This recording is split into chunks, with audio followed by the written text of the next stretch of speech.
Shalom, everyone. Welcome to our midweek message. We are now on the last week of February, and look at that, how the time flies so fast.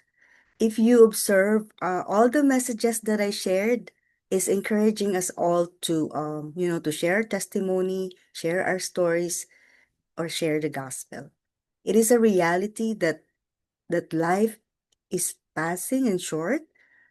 Since then, past COVID, many people gone home with the Lord, even our loved ones.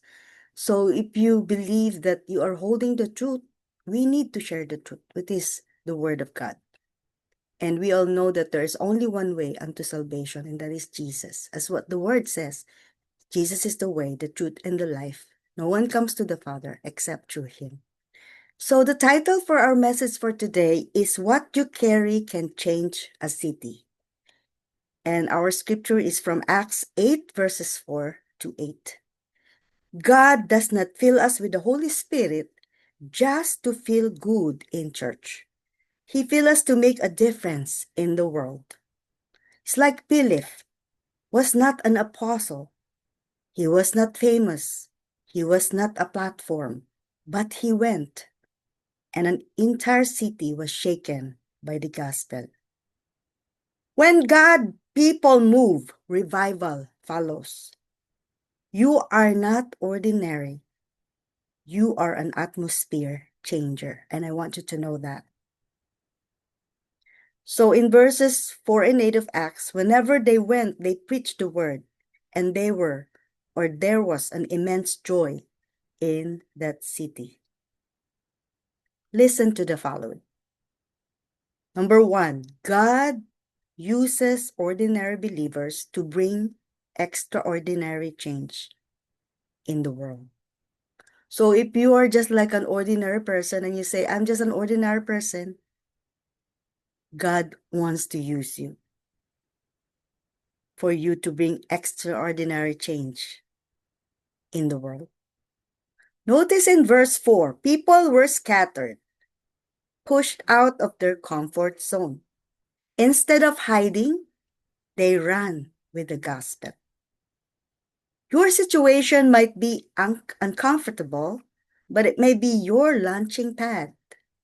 Philip was not waiting for a microphone, but he preached where he was sent. God will use you where He places you. What I mean by he preach, he just share. He just share his story. Number 2, did you know that the message you carry has power to break darkness? In verse 6 and 7, when Philip preached or shared the word, what happened? Demon fled. The sick was healed, and the oppressed were freed. The gospel is not a suggestion. It is the power that destroys darkness. Your message carries deliverance. So, when you open your mouth, God opened prison doors. Number 3, the kingdom brings joy everywhere it goes. It was mentioned in verse 8. The result of preaching the gospel was, here we go, there was great joy in the city. And here's the power of God's word. What's the impact? Salvation brings joy. Healing brings joy. Freedom brings joy. And Jesus brings joy. Cities change when believers show up with Jesus. Joy will flood the places you go because you carry the light of Christ. Now, I have a question. Where has God sent you nowadays?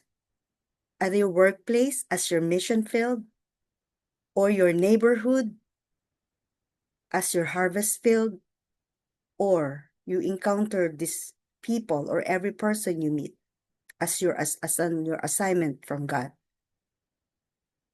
So this week, church, let's pray for your city. Share Jesus boldly. Expect what God can do into your life and the life of others. Remember, your obedience can set a city on fire for Jesus. Pray this. Pray that the Holy Spirit will bring boldness to your life, authority to break darkness, fresh fire for evangelism, love for your community, and say to yourself, Lord, use me to change my city. Let's pray. Lord Jesus, fill us with your power and compassion. Send us into our communities to bring hope and healing wherever we go. May your light shine and your joy overflow. Here we are, Lord. Send us to change our city. In Jesus' mighty name, amen. Now, here's my final word. The gospel in you is stronger than the darkness around you. So, church and friends, till next, and may God bless you all.